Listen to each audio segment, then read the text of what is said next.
Komið blessuð, ég vona að vorið sé komið og ég vil búið og sumarið að koma. Ég búin að panta til mér hérna góðan gest. Það ung kona sem bandarísk, starfar á Akureyri sem öldrunarlæknir, hefur hjálpað gömlu fólki hér og ætlar að tala við mig. Meredith Krikko heitir hún og ætlar að spjalla. Það kemur ykkur á óvart hvað hún talar góða íslensku, ég má ekki nefna það. Nú tökum við til.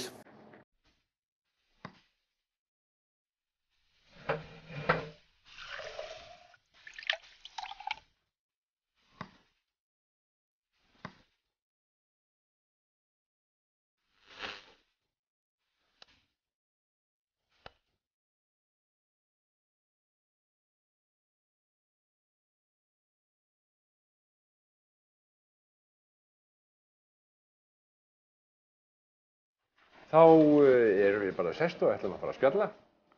Og hún er komin, Meredith Krikko, velkomin. Takk. Læknir, Krikko, á ekki að segja Krikko? Jú. Hvers konar nafn er Krikko? Þetta er einhvers konar ítalskt nafn, svona gerfi ítalskt. Kannski var það upprunalega Greco eða Grigio eða eitthvað. Það veit það enginn. Já, er þetta þá eins og maður segir heimatilbúið? Nei, tilbúið bara á Ellis Island, þarna þegar innflytjendur voru að koma til Bandaríkjanna. Já, þínir forfeður? Já, sem sagt að flest nöfn voru einfölduð eða á einhvern hátt reynt að gera svona auðveldara að bera þau fram. Já, þegar fólk kom, bara strax þá? Já. Og þá var bara heppni, hver var einmitt á vakt að taka á móti fólki, hvernig þeim datt í hug að stafa þetta eða já, nei, við skulum bara breyta þessu í Smith, ef þetta var virkilega leiðinlegt. Nei, þú segir ekki að verða svona. Já. Var þetta þá langafi, langafi eða eitthvað þess aftar? Þetta var langafi, held ég. Já. Þannig þú ert, þrátt fyrir það, þá náttúrulega ertu bandarísk. Já. Og ert frá? Já, austurströndinni, kannski. Já. Maður myndi segja, en ég ólst svona lengst upp í New Hampshire. Já. En flutti þaðan 16 ára, þannig að það er ansi langt síðan ég hef búið þar. Já. New Hampshire. Ég var aðeins að svona googla það eins og það heitir á góður íslensku. Já. Þetta er ekkert nema skógar. Og vötn. Já. Þetta er mjög fallegt. Þetta er mjög fallegt. Og hvar bjóstu þar? Ég ólst upp í borg. Það eru ekki nema 11 borgir í fylkinu og þetta var 14.000 manna borg. Já. Svona stærðið Akureyri og þetta var nálægt Connecticut ánni, bara við Vermont fylki. Svona bara ólst upp þar eiginlega bara á útjaðri, alveg sem sagt, ég gat bara farið út í bakgarðinn og byrjað bara að ganga og eftir svona klukkutíma var ég komin alveg efst upp á fjall og þarna hinum megin við fjallið var skíðasvæði. Þannig að ég gat alveg verið, ég var úti bara alla daga og kom bara heim í kvöldmati. Ertu skíðakona? Ég var það þá, en ekki mikið. Ekki eftir þú flyttur til Akureyrar í Íslands? Ekki nógu mikið, aðalega bara á gönguskíðum en sjaldan. Svona, það er eiginlega bara sorglegt með við hvað er gott aðgengi. Já, en þetta er ekkert langt frá New York? Já, þetta er svona 5 tíma fjarlægð og við vorum mjög mikið þar því að öll stórfjölskyldan er þaðan. Hvernig eigum að tengja þetta, foreldrar þínir, hvað gerðu þau? Þau eru bæði úr stórum kaþólskum fjölskyldum þarna í kringu New York og þetta voru einu börnin sem fluttu í burtu. Þannig að þau fluttu svona heila 4 eða 5 tíma í burtu og það var ekki mikil ánægja með það. Nei. Í fjölskyldunni en þau hefðu þá, pabbi var læknir og hann hafði fengið sérnám á þessu svæði og þau heillust bara af náttúrunni, hafði ekki fengið að kynnast mikið náttúrunni í æskunni. Og mamma var síðan í doktorsnámi og var svo prófessor í miðaldasagnfræði. Í miðaldasagnfræði? Já, en þetta fólk hefur gengið menntaveginn? Já. Áttu systkin? Já. Mörg? Ég á einn albróður og síðan hálfbróður og hálfsystur. Og hvað gerir það ágæta fólk? Bróðir minn er skíðaljósmyndari í Vail í Colorado og hefur verið þar alveg í 20 ár og hinn systkini mín eru bara rétt að byrja svona í lífinu að Systir mín var að útskrifast núna fyrir 2 vikum úr háskólanámi og ég var einmitt hjá henni og að byrja að vinna bara fyrstu vinnuna. Og hvað lærir hún? Hún lærði stærðfræði. Stærðfræði? Og hún að fara að vinna í einhvers konar fjárfestingageiranum. Heldur það sé skemmtilegt? Ekki mér, ekki finnst mér það, en hún allavega til í það.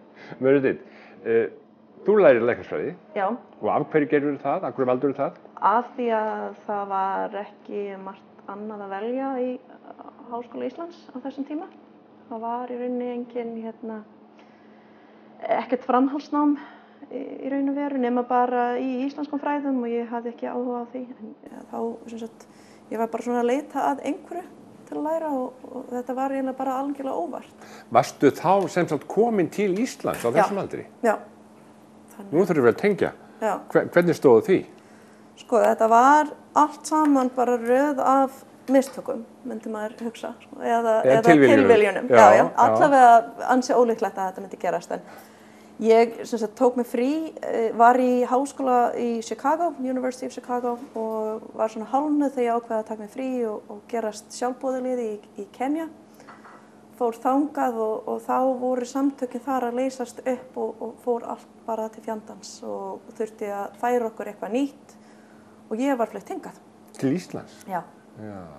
Og ég var hjá mjög góðu fólki á kúabúi á Suðurlandi, nálægt Flúðum, og var þar í svona 2 mánuði, en að því ég hafði mistað tungumálanámskeiðinu þá bara gafst ég upp. Ég sá það að ég gat ekki verið mikið lengra og fór heim, en var þá bara komin með bakteríuna og byrjaði þá að læra íslensku og hugsa hvort ég gæti komið einhvern tímann aftur. Fékkstu Íslandsbakteríu? Já. Þannig að þá kom ég bara nokkra vikur eitt sumar og síðan þegar ég var að klára námið og hafði ekki hugmynd hvað ég ætlaði að fara að læra, þá var mamma bara stakk upp á að ég myndi sækja fólksbreytstyrk. Þá var hún að skrifa meðmælabréf með einhverjum nemanda og sá að það var tiltölulega auðvelt að komast á Íslandi. Já.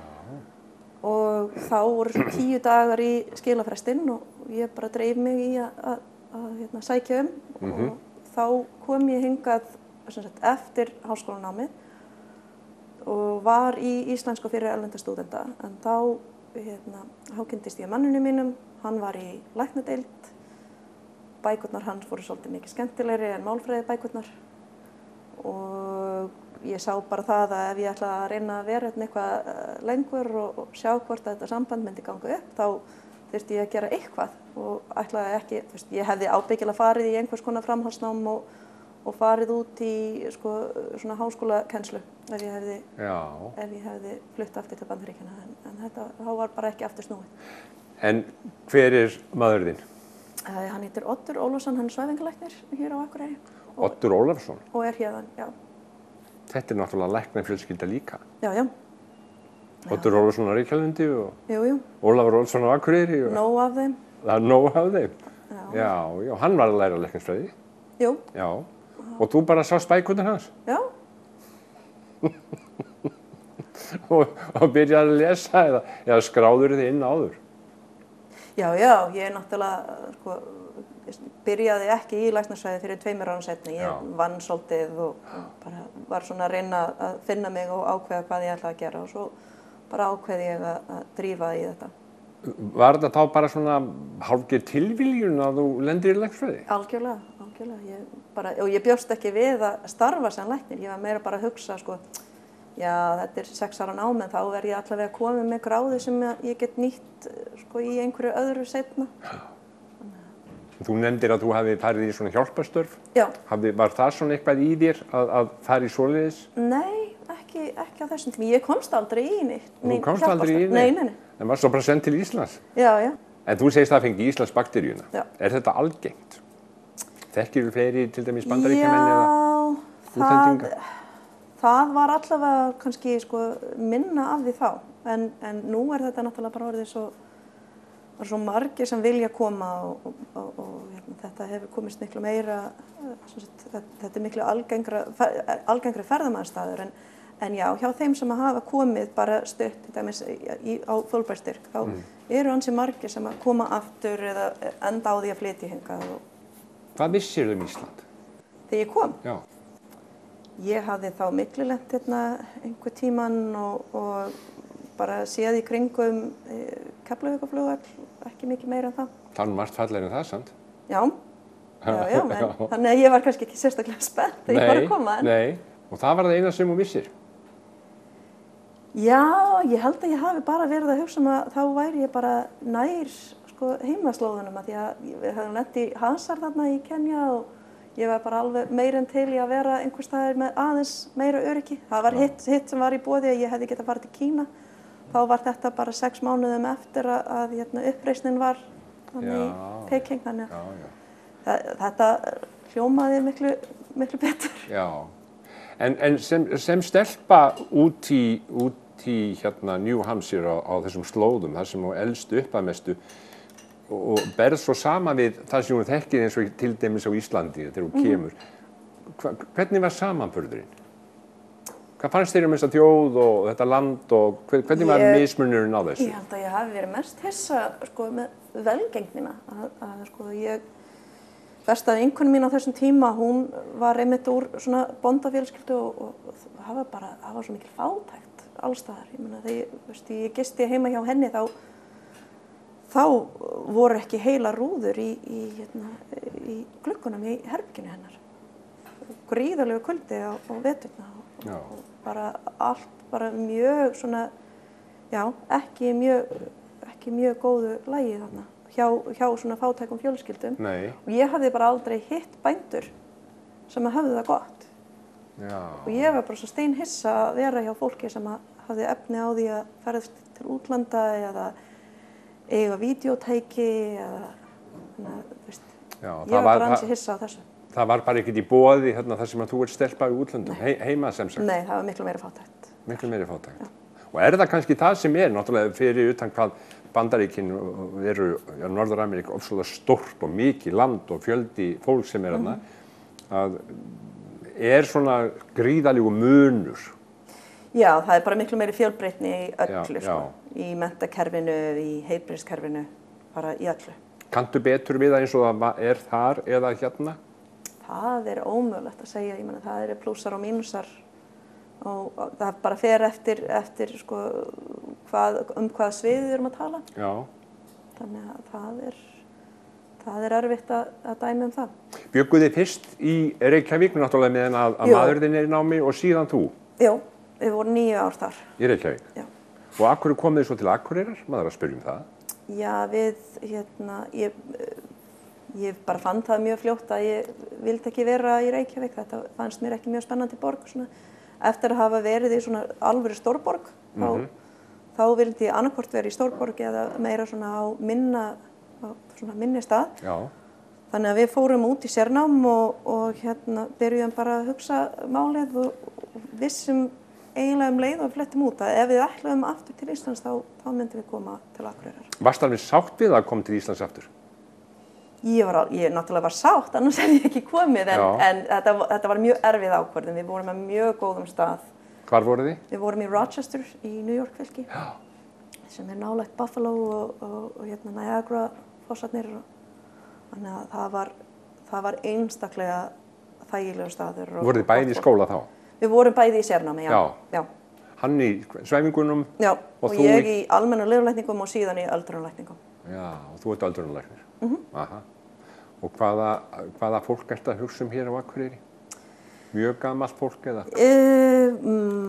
Mikið til, en svo líka bara fólk sem kannski yngra og með svona langtíma heilsuvandamál sem þarf bara að huga að og svo hef ég verið að vinna líka á öldrunarheimilinu þangað til í fyrra og þetta er mjög fjölbreytt fag, öldrunarlækningar. Það hægt að vinna, ég er að vinna inn á sjúkrahúsi, ég er að vinna á stofu, það hægt að vinna, ég með vitjanir, þannig ég líka að vinna í heimahúsi. Það mjög margt hægt að gera og hægt að einbeita sér að fólki sem ennþá algjörlega sjálfbjarga, en síðan líka hægt að hugsa fólk sem bara á dánarbéði. Nú mikið talað að þjóðin sé að eldast og fólk lifi lengur. Maður spyr bara, það vont? Það gott? Ég held að þetta geti verið vont. Ég held að það geti verið erfitt. Maður hittir stundum fólk sem bara segir mjög skýrt að það sé bara löngu orð tilbúið til að kveðja. Já. En það bara partur af mínu fagi og eitthvað sem ég algjörlega sannfærð að yfirleitt hægt að hjálpa fólki til að líða betur. Þannig að þó að fólk vilji ekki endilega lifa lengur, þá getur það samt fengið meiri lífsgæði þennan tíma saman. Já. Hvernig eigum að hjálpa því fólki? Hvað getum við gert? Það svo ofboðslega margt. Það bara ég held að eitt af því sem mjög erfitt á Íslandi, það einangrunin og sérstaklega á Akureyri þá það þessi 9 mánuði ársins sem að fólk fer bara ekkert út að hreyfa sig. Yfir veturinn? Já. Og það ansi oft sem það byrjar svona, sérstaklega hjá fólki sem á kannski svona tilhneigingu til þess að vera með kvíða. Já. Að það verður svona meira og meira óöryggi með vaxandi aldri og með minnkandi getu. Og það getur verið bara rosalega munur að bara ef að fólk kemst í einhvers konar félagslíf og kemst í einhvers konar hreyfingu og út úr húsi. Og það ansi erfitt að finna hvernig á að gera það. Já, það margar leiðir til. Já. Við skulum bara fara út í pólitíkina, það allt í lagi. Eru yfirvöld ekki tilbúin til að gera þetta? Þetta dýrt? Nei, ég myndi nú segja að það væri ef eitthvað þá meira af þessu á Íslandi heldur en í mörgum löndum. Ég held að það sé í tiltölulega góðum málum. Já, já. En það ekki þar með sagt að það sé nóg. Nei. Það bara þetta, það vantar að einstaklingar og aðstandendur séu að hugsa þessa hluti og ýta undir og þetta þurfi kannski ekki endilega allt að koma frá yfirvöldunum en það þarf að vera samstarf. Einhver munur á bandarísku eldra fólki og íslensku? Ó já. Það? Já. Hvernig? Þau, aldraðir í Bandaríkjunum kvartsárari, myndi ég segja almennt. Það verður jafnvel bara svolítið til vandræða með gamla fólkið á Íslandi að það bara kann ekkert að kvarta og ætlar ekki að segja frá ef það finnur til eða á eitthvað erfitt og vill bara alls ekki biðja aðstoð og stundum bara vill maður taka manneskinu bara hristinni, bara segja ég vil fá að hjálpa þér en það alltaf verið að gera lítið úr vandamálunum. Halda þessu bara með sjálfum sér? Já. Þetta ekki bara eitthvað í þjóðarsálinni? Þetta ekki bara í okkur? Ég myndi segja frekar að þetta væri svona kynslóðar einkenni miklu frekar það. Maður sér alveg að yngra fólki þegar það fer til læknis þá það alveg tilbúið til að gera alls konar kröfur og kvarta og kveina og svona. Já, það? Þetta magnað. Þannig ég hef sagt þetta bara frá upphafi að það verður ekki skemmtilegt að vera öldrunarlæknir þegar mín kynslóð komin á eftirlaun. Já, alltaf sé ekki þannig. Hvað ræðið þið hjónin þegar þið komið heim á kvöldin eftir vinnu? Það eru bæði læknar. Já. Það rosalega gott náttúrulega að geta svona borið undir svona vafamálum og bara pústa svolítið kerfið af því að við þekkjum bæði kerfið og þannig að við erum stundum að ræða vinnuna en það náttúrulega ekki heldur hollt að gera það og mikið en já, bara ýmislegt, kannski mest börnin og svona bara reyna að undirbúa að fara eitthvað helgar og... Hvað eigið það börnum? Við eigum 2 stráka. Hvað aldrei þeir? 10 og 14 ára. Verða þeir læknar? Nei. Það á hreinu? Já. Af hverju? Þeir segja það bara báðir. Nei, það? Jú. Hvað vilja þið verða? Það verkfræðingur og það svona frekar spurning með yngri stráki núna, hvort hann mikið í origami og hvort ef hann gæti bara fengið að vinna við það, að bara búa til origami, þá væri hann alveg til í það. Origami, hvað það? Það svona japansk, með svona pappírslist, verið að brjóta saman og... Já, svona óskaplega fíngert og fallegt. Og hann svona fær í þessu? Já, hann það. Hvernig með, eins og segi, með gamla fólki sem við erum stundum að tala um? Sko, þú segir það kvart ekki mikið. Sko, mann langar í sjálfu sér til þess að sé gert eitthvað meira fyrir gamalt fólk. Já. Hvað getum við gert? Það eitt sem sko, það náttúrulega, það þarf að laga alveg rosalega margt í heilbrigðiskerfinu. Það náttúrulega bara þáttur í sjálfu sér það. En eitt sem mér sýnist vanta mjög mikið hér, það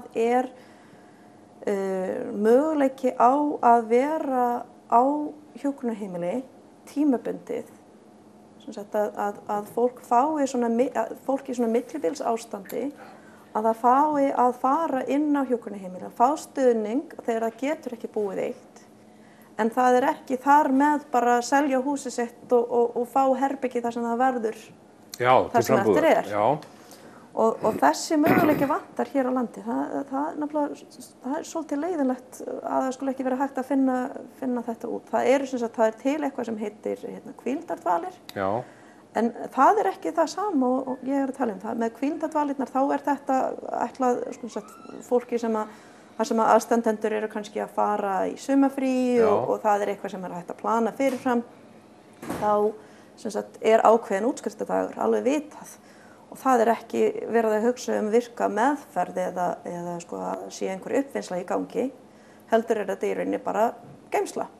Fólk á bara að koma þangað, fá svona lágmarks aðstoð og fara svo heim. En eins og kerfið hefur þróast, þá verið að nota þessar hvíldardvalir fyrir fólk sem einmitt í svona millibilsástand, á sjúkrahúsi, virkri meðferð þar lokið, getur ekki farið heim, óvíst hvort það geti einhvern tíma farið heim og hvað þá.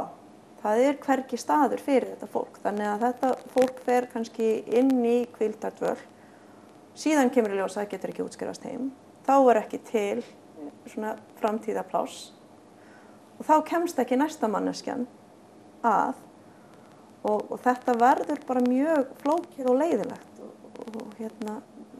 og kristnast náttúrulega á að vera svona til endurhæfingar. Þar eru bara svo allt og fá pláss og í rauninni bara svona stífla í kerfinu á svo mörgum stöðum. Og ég held að ef það væri vilji í þjóðinni til þess að fá svona millibilsástand, pláss á hjúkrunarheimili, þar sem að við vitum ekki hvort að manneskjan útskrifist eftir 2 vikur eða eftir 6 mánuði, þá myndi það létta mjög mikið undir. Hugsaðu stundum það að Íslendingar eru ekki nema rúmlega 300.000 og þetta sé kannski ofvita svona þjóð að gera þetta? Nei, ekki þessu. Nei. Nei, ég meina það má alveg ræða það hvort að það ætti vera hægt að gera svona flóknar skurðaðgerðir hér á landi. Svona hlutir, það eru svona hlutir sem maður ætti að vera að hugsa en að sinna öldruðum, þetta svo algengt vandamál og það svo tiltölulega auðvelt að koma upp sérþekkingu og bara getu til þess að sinna þessu fólki. Það þarf að leggja peninga í þetta og vilja. En svona í lokin, þið fjölskyldan, hvaða áhugamál hafið þið? Hvaða áhugamál hefur þið? Við höfum mjög gaman að því að ganga úti og ferðast svolítið. Innanlands eða utan? Hvort tveggja. Það náttúrulega vitað mál að margar ferðir fara í það að heimsækja fjölskylduna í Bandaríkjunum, þannig að það tekur sinn tíma, en við reynum líka að ferðast eitthvað þar fyrir utan og ganga svona í fjöllunum. Hvað finnst þið skemmtilegast að ferðast eins og hér innanlands? Það ómögulegt að segja. Ég ennþá að sjá nýja hluti, sko. Ég var að ferðast Vestfirði síðustu sumar í fyrsta skipti. Aldrei ferðast þar áður. Fór í Öskjuvatn líka. Það bara svo margt. Ég á Austfjörðina alveg eftir. Hvað ertu búin að búa lengi á Íslandi? Já, samtals þetta 16 ár. 16 ár? Sérðu þig hér, eftir þú ert nú svo ung kona, sérðu þig hér í þessu starfi á þessum stað eftir 20 ár? Ég bara hef ekki hugmynd. Maður ekki alveg kannski vongóður akkurat þessa dagana, en svona, ég allavega búin að fá mér ríkisborgararétt. Já, þú ert íslenskur ríkisborgari. Já, tiltölulega nýkomin og þá það eiginlega bara frekar, sko, myndi ég kalla þetta neikvætt merki. Ég hugsaði bara, ef við færum að fara hérðan, þá vil ég eiga tryggt á að geta flutt aftur hingað og ekki lent í því að þurfa að bíða aftur í 5 ár að sækja Þannig að þetta meira svona mín trygging til þess að geta komið seinna, en það ekki víst hvar við verðum eftir 5 ár. Engin veit. Nei. Meredith Krikó, doktor. Hvaða lag má ég bjóða þér? Ég var að hugsa að hlusta á 40 eftir U2. Það svona mjög skemmtilegt lag úr æskunni og svona mjög sterkar minningar tengdar þessu lagi. Þú sagði við mig þegar ég talaði við þig. Já. Þú mátt ekki tala hvað ég tala góða íslensku. Já, bara mér leiðist það. Takk fyrir spjallið. Já. Ekki rosalega talaðu góða íslensku. Þú hlaust að gera það og ég bjóst alveg við þig.